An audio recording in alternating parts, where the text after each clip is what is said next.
Serial जाने अनजाने हम मिले में आ गया है बहुत ही धमाकेदार ट्विस्ट। जी हाँ, आप आने वाले ट्विस्ट में देखेंगे कि यहाँ पर सीरियल में हमें अब 1 साल का लीप देखने को मिलने वाला है, जिसके बाद हमें रीत और राघव का बेबी देखने को मिलेगा, लेकिन सिर्फ रीत के पास, क्योंकि वो अब सिंगल मदर बनकर अपने बच्चे को पालती हुई नजर आएगी। जी हाँ, असल में बहुत ही इंटरेस्टिंग सा ट्विस्ट आने वाला है, जहाँ पर रीत और राघव दोनों हमेशा के लिए अलग होने वाले हैं। जहाँ पर रीत ने नहीं बताया होगा कि उसका बच्चा भी है, तो यहाँ पर अब जब ये बात राघव को पता चलेगी तो उसके पैरों तले से जमीन खिसक जाएगी। लेकिन अब यहाँ पर जब रीत पर विश्वास ही नहीं करता है राघव, तो वो बताकर करेगी क्या? इसी वजह से उसने नहीं बताया होता है यहाँ पर राघव को, लेकिन वो बताने आई जरूर थी लेकिन बता नहीं पाई। जी हाँ, ये सब हुआ बुआ जी की वजह से, और बुआ जी की वजह से ही ये दोनों हमेशा के लिए अलग हो गए एक दूसरे से।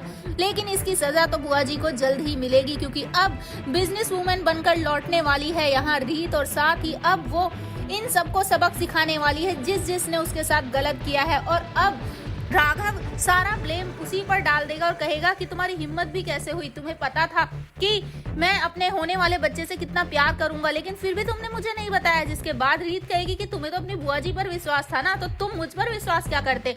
अगर मैं आकर तुम्हें बोलती भी कि मैं प्रेग्नेंट हूँ, तो तुम फिर बोल देते कि मैं झूठा नाटक कर रही हूँ घर में वापस आने का, तुम्हारी जिंदगी में आने का, और फिर बुआ जी तुम्हें मैनिपुलेट कर लेती। तो यहाँ पर अब जहाँ सीरियल में धमाकेदार ट्विस्ट आएगा और यहाँ पर रीत हमें 1 साल के बाद बदले हुए अंदाज में नजर आएगी, तो उसे देखकर यहाँ घर वालों के भी होश उड़ने वाले, और सबसे ज्यादा होश उड़ेंगे बुआ जी के, क्योंकि अब बुआ जी का काला चिट्ठा खत्म होने वाला है। अब उन्हें उनके किए की सजा रीत देगी। आप हैं कितने एक्साइटेड आने वाले ट्विस्ट के लिए हमें कमेंट बॉक्स में बताएं कि आप भी चाहते हैं कि जल्द से जल्द रीत अपने साथ हुए सारी चीजों का बदला ले, जो उसके पापा के साथ हुआ था उस सब का बदला ले। तो आप हमें कमेंट करें। ऐसी खबरों से जुड़े रहने के लिए आप हमारे चैनल को जरूर सब्सक्राइब कर लें।